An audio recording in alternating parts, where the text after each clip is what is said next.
Hello, I'm Margot Politis. Welcome to Study English, Ielts preparation. Today we're going to listen to a weather report. We're going to listen for numbers and practice saying and spelling them. Listen to the weather in Sydney. Good morning. It looks like being another glorious summer day in Sydney. Temperatures will range from a minimum of 16 degrees in Richmond and 17 degrees in the city, with maximum temperatures reaching the high 20s, with 29 in Richmond and 27 in the city by early afternoon. This summer promises to be the warmest since 1987. The average minimum for this time of the year is 15 degrees Celsius and the average maximum is 22. Humidity will be high again today, ranging from 80 to 90% across the metropolitan area and possibly for the next 5 or 6 days. Sunrise will be at 5:45 a.m. and the sun will set at 7:43 p.m. The next full moon will be on December the 9th. For those interested in fishing and surfing, windy conditions will prevail all day, with winds gusting from the southeast from 10 to 15 knots, then easing to 10 to 11 knots by late afternoon.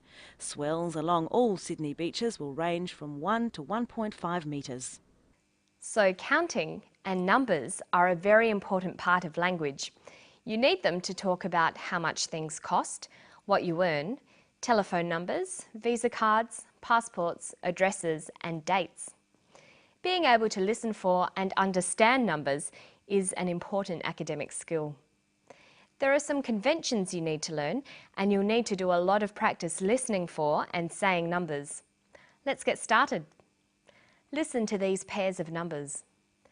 13, 30, 14, 40, 15, 50, 16, 60. Now you try these ones. 17, 70. 18, 80. 19, 90.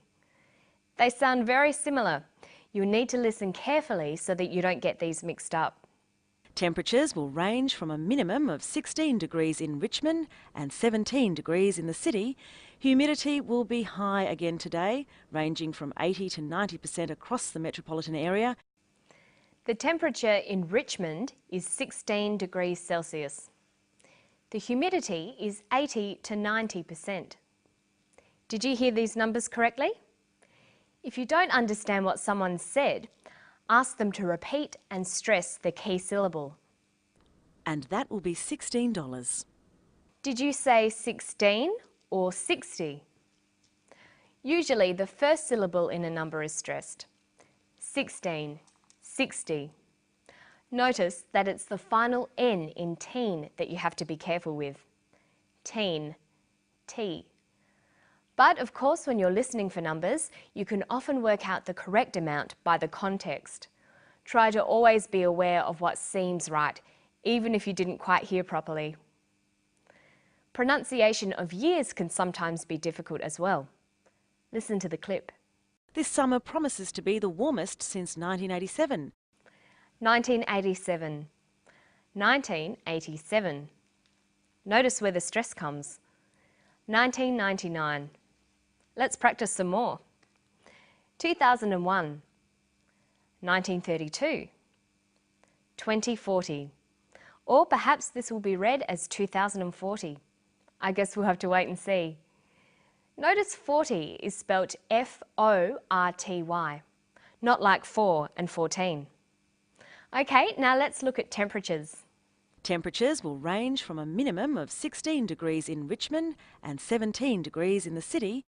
Temperatures will range from 16 degrees Celsius. We write that as 16 degrees Celsius with a capital C. If it was in Fahrenheit, we'd write 16 degrees Fahrenheit with a capital F. But in Australia, we use Celsius. So when giving a temperature range, it's written 16 to 17 degrees Celsius or 16 to 17 degrees Celsius. These are both read out the same way. Notice that the 2 is unstressed. 16 to 17 degrees Celsius. Now we're going to listen to a different weather report. Look at it written and see if you can work out what should be written in the blanks. Here is the weather report for Sydney today, Tuesday the 14th of November. The sun will rise at 5:15 and set at 6:45. The minimum temperature for metropolitan Sydney will be 13, rising to a maximum of 30 degrees Celsius. Humidity today promises to be high at 70 to 80%. Okay, let's have a look at that.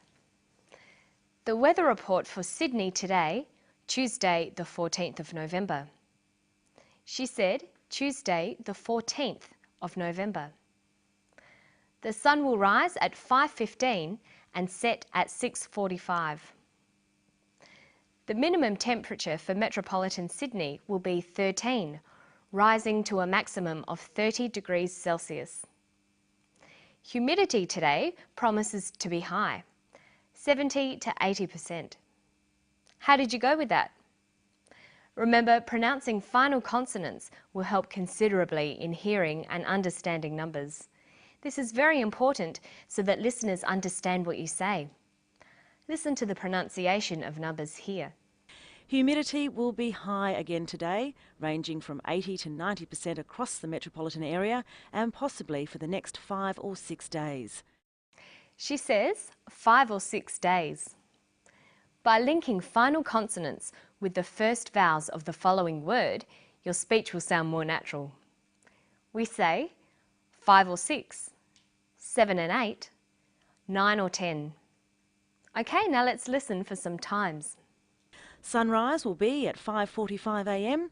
and the sun will set at 7:43 p.m. The next full moon will be on December the 9th.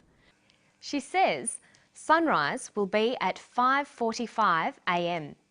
Sunset will be at 7:43 p.m. Notice the way we say the time. We say the hour and then the minutes as a whole number. And we add AM for morning, PM for afternoon. 5:45 a.m, 7:43 p.m. But there are a number of different ways of saying the quarter hours. We have 7 a.m. or 7 o'clock, 7:15 or 7:15, 7:45 or 7:45, 7:30, 7:30. Now let's listen to some more of the weather report. For those interested in fishing and surfing, windy conditions will prevail all day with winds gusting from the southeast from 10 to 15 knots, then easing to 10 to 11 knots by late afternoon. Notice that she says, for those interested in fishing and swimming. Interested here is a past participle, but it's used as an adjective. English verbs have two sorts of participles, present and past. So the regular verb to interest has interesting, interested. Bore, boring, bored.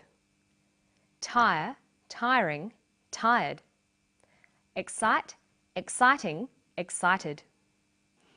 When we want to say how we feel about something, we can use the past participle. I am interested in science. I am bored with reading. I felt tired after that walk. But when we're describing the qualities of a person or thing, we use the present participle. Science is interesting. A good way to remember these is to make sure you always write a table with the past and present participles together. You'll notice that the present participle usually ends in ing and the past participle ends in ed. But of course there are always irregular verbs to watch out for as well. And that's all for Study English today. Hope you keep practicing those interesting participles. They should keep you interested. See you next time. Bye-bye.